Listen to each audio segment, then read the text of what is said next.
Okay.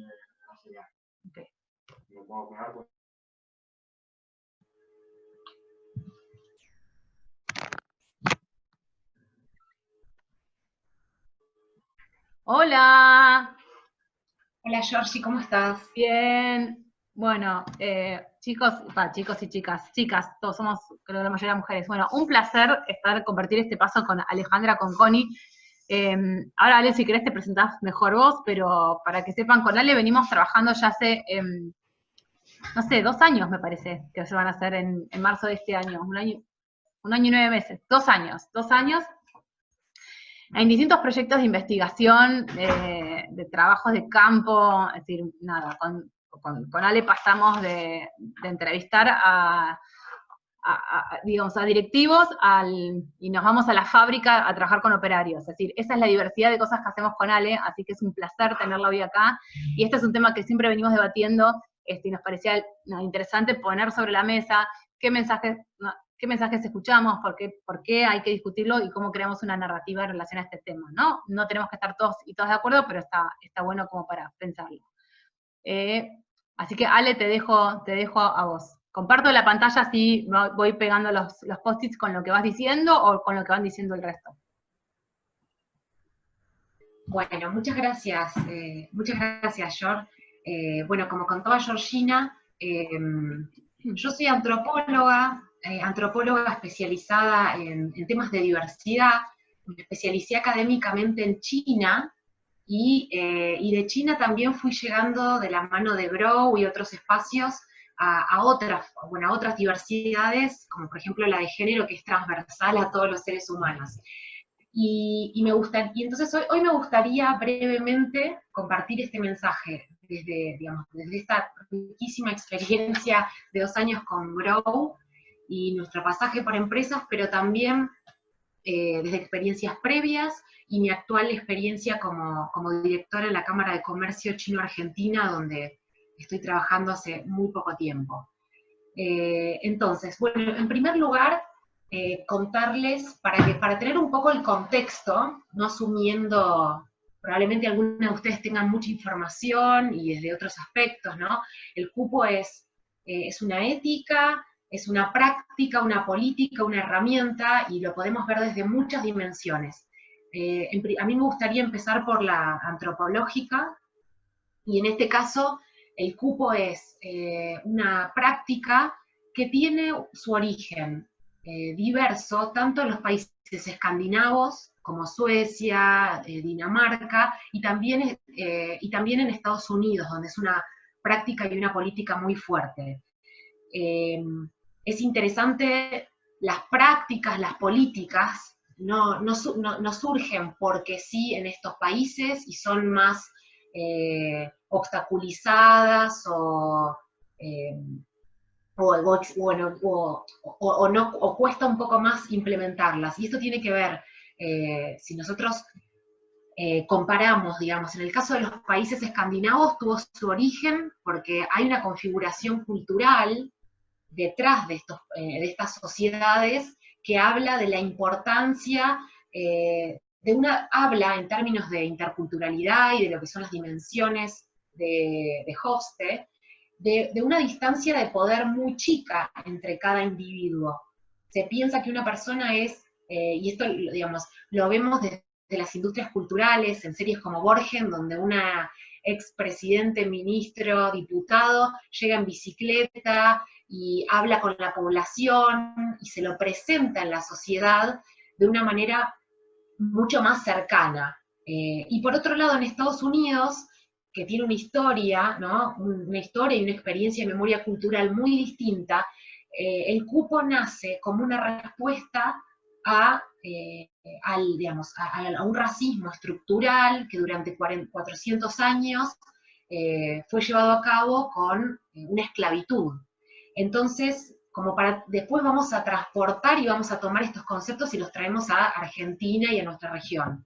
Entonces, en Estados Unidos se sostuvo durante muchos debates que en el caso de los temas raciales, si una parte de la sociedad, que en este caso eran los afrodescendientes, o más llamados negros, durante 400 años fueron esclavos, estuvieron explotados, y por lo tanto aspectos que nosotros naturalizamos como la acumulación de prosperidad y de dinero que nos permite de una generación a otra poder comprarnos una propiedad, que nuestros hijos hereden, ¿no? Quienes tenemos esos privilegios, la población afrodescendiente no tuvo esta posibilidad.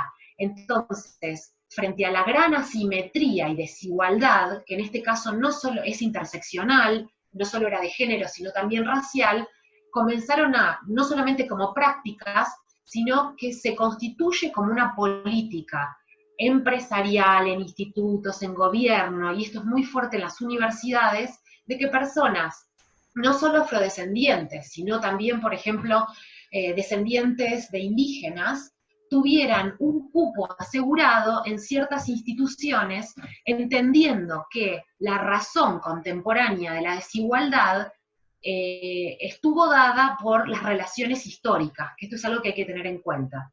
Entonces, primero, para pensar los cupos de género y en nuestro país, es importante entender esto, que esta práctica no es una práctica donde de repente somos benevolentes con un sector de la sociedad, sino que en principio estamos reconociendo relaciones históricas de desigualdad.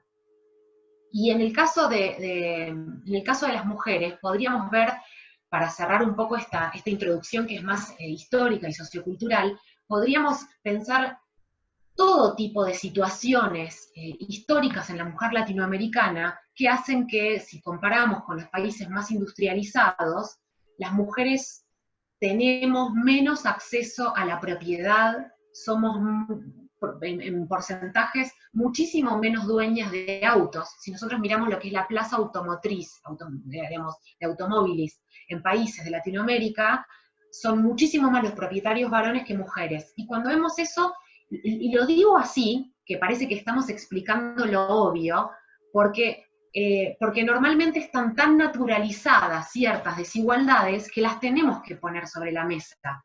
Entender que, por ejemplo, en algunos casos, si una empresa, por ejemplo, de la industria del transporte, quiere generar una política de cupo para especialmente ayudar, por ejemplo, a mujeres a comprarse autos o a que participen de cursos de manejo profesional, tiene que ver con que hay todo tipo de situaciones que se dan en una generación que generan que diversas personas tengan mayor acceso a espacios, trabajos, bienes y otras no. En el caso de las mujeres en América Latina y hasta el día de hoy, tenemos influencias y expectativas de crianza muy distintas, que se marcan con mucha más fuerza, son muy fuertes en la primera infancia, pero también entre los 10, 12 años en la adolescencia, también se marcan, digamos, y se enfatizan, y todo esto hace que recibamos, por un lado, expectativas sociales, y no es influencia, es como, Georgie, ayúdame con el término, cuando uno, por ejemplo, hace que, por ejemplo, le enseña a andar en bicicleta al hijo varón y no a la mujer, incentivo, no me salía Incentivo. como... No, ¿cómo? No, me gustaba la palabra que dijiste también de expectativas, pero el incentivo tiene que ver con la otra parte, está perfecta, sí.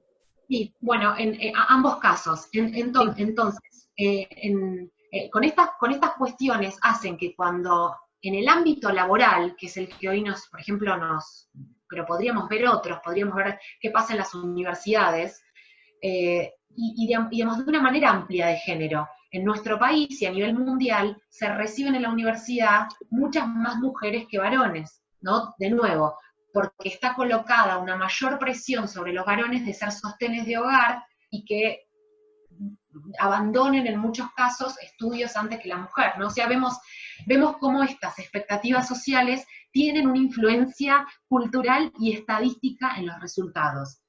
Entonces, pensando durante mi tránsito y mi tránsito con Grow en distintas organizaciones, uno escucha discursos y narrativas que en muchos casos están sesgadas cuando le empezamos a conversar, que contraponen la idea de meritocracia con el cupo. ¿Y esto por qué? Porque está la idea de que si vos ponés un cupo, no están entrando los mejores para determinado puesto. Y esto es algo que queremos, digamos, que queremos poner en tensión, porque por un lado, digamos, ciertos sesgos que privilegian que en organizaciones históricamente hayan entrado varones, o a determinados puestos, van haciendo que, van construyendo un montón, toda una yuxtaposición de situaciones, como por ejemplo, cuando una mujer entra en una empresa, y a mí misma, a mí me pasó toda la vida y lo reconocí hace muy poco tiempo, que bueno, por ejemplo, como muchas mujeres de mi generación, yo crecí sin modelos que pudiera tomar como inspiración, modelos a seguir, modelos de cómo yo podía pensar mi trayectoria profesional. Pero además de estos modelos, la forma por los dispositivos y prácticas sociales, culturales por las que las personas entran a una empresa, a un puesto de trabajo, a un espacio laboral, no son neutros de género. Nosotros tenemos ideas preestablecidas por las cuales pensamos que, por ejemplo, ante determinados puestos, los varones son más aptos que las mujeres. En general, cuando vemos en la industria, son los puestos que son mejor remunerados. Y también, ojo, también pensamos que, por ejemplo, que muchas cuestiones que asociamos a tareas de cuidado extendidas en el ámbito laboral, tareas como, por ejemplo, hay una enfermera o una maestra jardinera es mejor que sea mujer. Y ahí empezamos con estos imaginarios ¿no? a generar estos estereotipos que después funcionan como pilotos automáticos, a la manera de reclutar, de crear avisos, de contratar. Por ejemplo, este tipo de ideas de la mujer va a faltar más en promedio entre los 30 y los 40 años porque es probable que quede embarazada.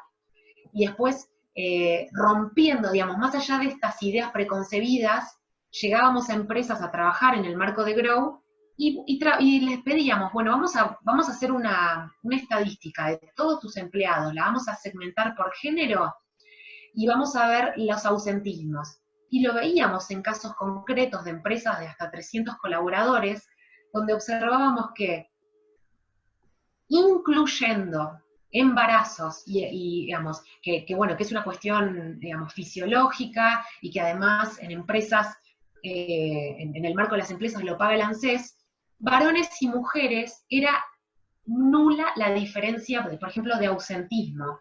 Y entonces empezamos a hilar, bueno, y a ver qué hay detrás de eso.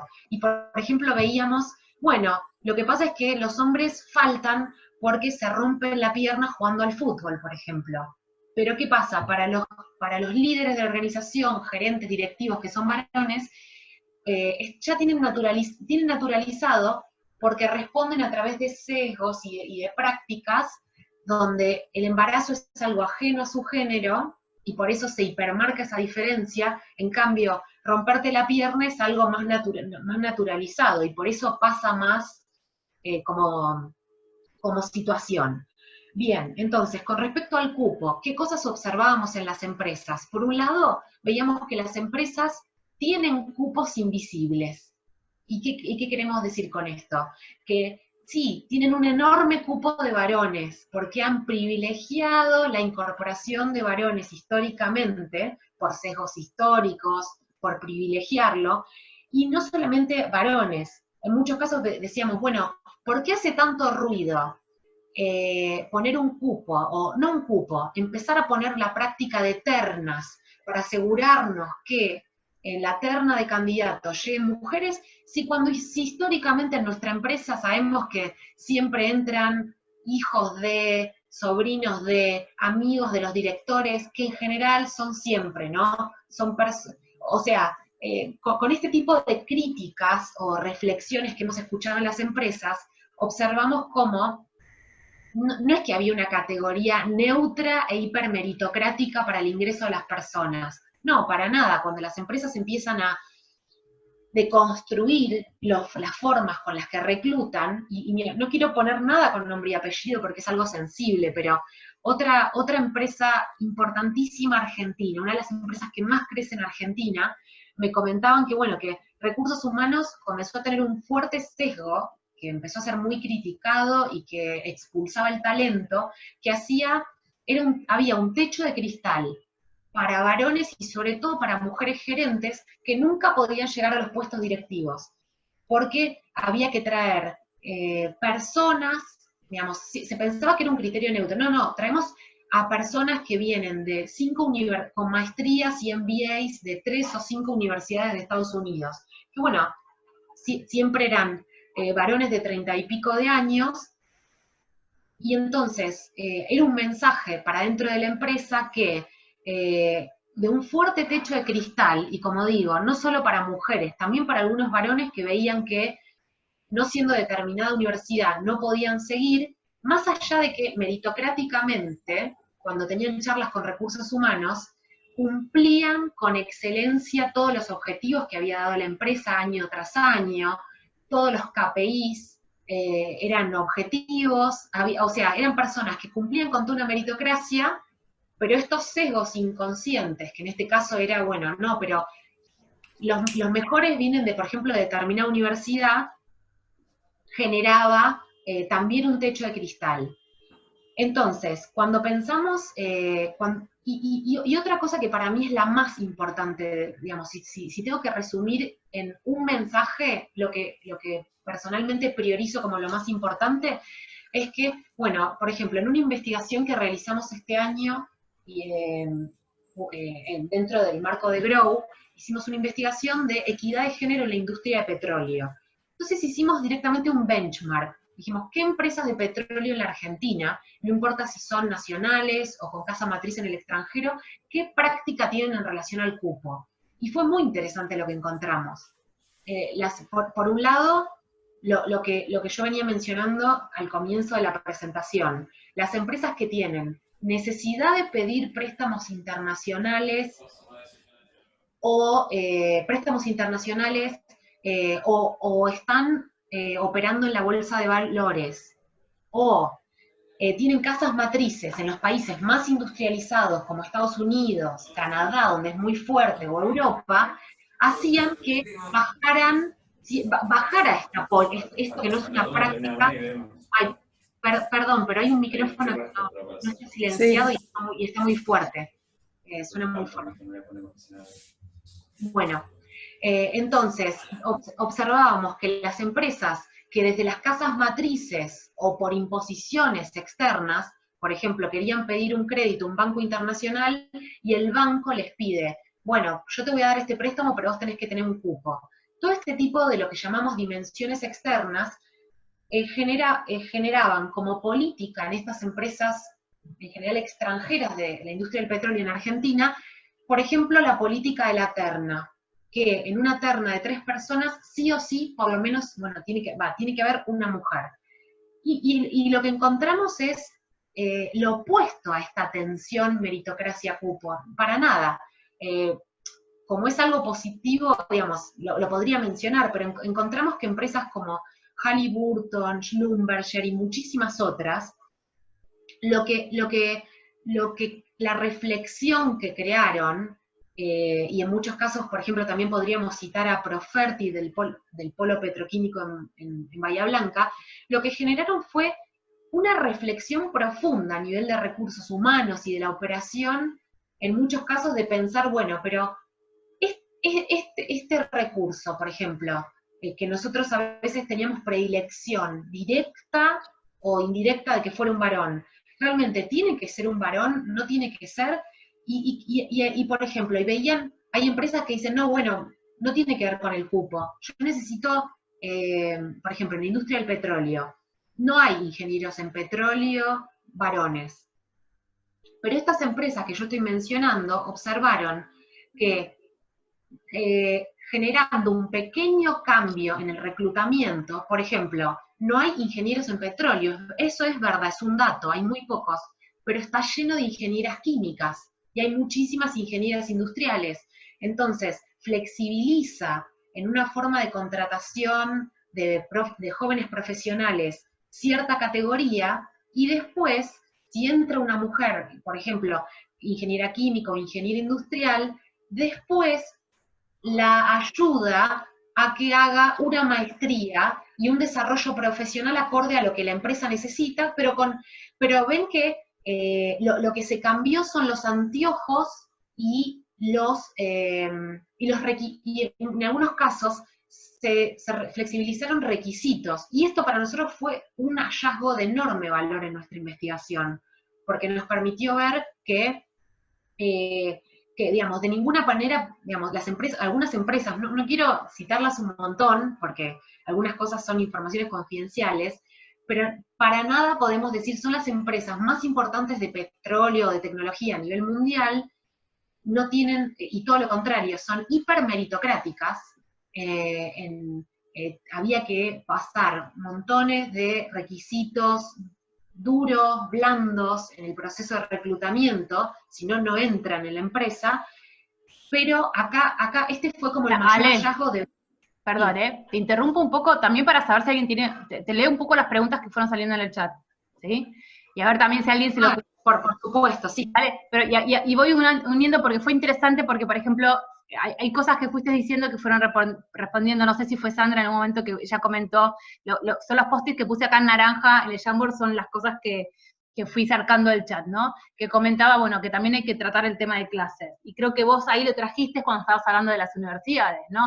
Como en espacios que se creen muy meritocráticos, ¿qué esconde esa meritocracia? Si realmente esas personas son tan efectivas, si otras personas con menos títulos no harían exactamente el mismo trabajo, ¿no? Y de la misma manera. Entonces, bueno, creo que es otra reflexión como sociedad que nos debemos para repensar. Y a quienes dejamos afuera en función de esa meritocracia también. Me parece que eso es clave. Ahí te leo un par de comentarios que refuerzan todo lo que estoy comentando, ¿no? Edith decía, yo tuve la experiencia en una empresa donde trabajaba de cansarme de escucharlo quejarse de que una mujer faltaba por embarazo o cuidado de hijos y demostrarle que había ausentismo. Bueno, el comentario seguía, ahora lo completó, que tenía que ver con accidentes de los varones, ¿no? Esto que decías vos de, bueno, se accidentan en el fin de semana. Esto fue muy llamativo cuando lo vimos con Ale porque ponían como licencia de enfermedad a la maternidad y sin embargo los varones faltaban exactamente igual, pero por lesiones adentro de la fábrica. Así que fue como muy revelador. Pero creo que clave para seguir pensando, que esto también, bueno, lo trajeron recién, decían, hay que discutir sobre la redistribución de las tareas de cuidado y las licencias correspondientes, por ejemplo, emplear la licencia de paternidad por hijos enfermos, ¿no? Como el peso que tiene también en ese concepto del cupo. Digo, todo lo que condice. Creo que lo interesante que queríamos traer con esta charla, por un lado, es entender por qué es el cupo, ¿no? Es decir, y en la narrativa en la Argentina va desde la desigualdad estructural histórica. Y me encantó, para mí tu frase de hoy, o por lo menos para mí, vamos a ver si alguien se lleva otras, es cuando decías este cupo invisible que existe. Es decir, el cupo invisible de los varones. Es decir, que los varones estén hoy donde están es porque hubo un cupo hacia ellos que los favorecía. Porque vivimos en una sociedad patriarcal, que valora en general lo masculino, y que no mira a las mujeres, porque estaban haciendo porque teníamos asignados, no es que nosotros estamos haciendo otros roles, teníamos asignados otros roles. Eso me parece clave para también empezar a entender, ¿no? Y entonces, una organización que empieza a trabajar esta temática tiene que, es decir, para poder justificarlo me parece clave que lo vea también desde este lugar. Es decir, un cupo había, pero ¿para quién? ¿No? ¿Y quiénes son los excluidos y las excluidas hoy desde ese lugar? Bueno, esto que traían también, ¿no? La idea de que la meritocracia en realidad es justo mira, anotaron lo mismo, versus cupo invisibiliza las desigualdades estructurales que las mujeres pusimos en evidencia. Y me fijo ahora, recién un comentario también en el chat, decía Susana, me parece algo para introducir, sería que la maternidad no es una enfermedad, no es licencia por enfermedad. Total, Susana, es lo que nosotras trabajamos. Ahí estás muteada, Ale, te veo que estás hablando. Perdón, sí. No, eso yo lo aclaraba ¿no? en la exposición, por supuesto que no es una enfermedad, pero bueno, es tenida en cuenta en las estadísticas de ausentismo. Totalmente. Y cuando, bueno, no es decir, primero que no es un ausentismo. Y me gustaría... Dale, te dejo. Sí, no, y me gustaría, y por ahí también muy, muy rápido y que quede tiempo para otra pregunta, pero para mí lo importante es, los cupos son como un bastón o un yeso mientras ayudamos a un hueso, por ejemplo, a que esté firme. Lo tenemos que pensar así. No es, digamos, no queremos estar con el bastón toda la vida, pero y lo digo yo misma, cuando por un cambio de trabajo tuve que pensar en el marco también de una cámara de comercio, que, digamos, y en la academia, donde participo también mucho, pensar, digamos, ¿qué sucede con el cupo? Para mí el cupo es algo que, de nuevo, es como un bastón que yo me lo traigo y me acuerdo de, hoy ya por suerte no lo tengo que hacer más, pero al principio, porque yo también tenía estos egos, productos de la sociedad en la que yo crecí, muchas veces por piloto automático tenía que pensar, bueno, ¿quiénes son los especialistas de este tema? Y es algo que yo lo he discutido mucho con varones, que me dicen, no, yo elijo a los mejores.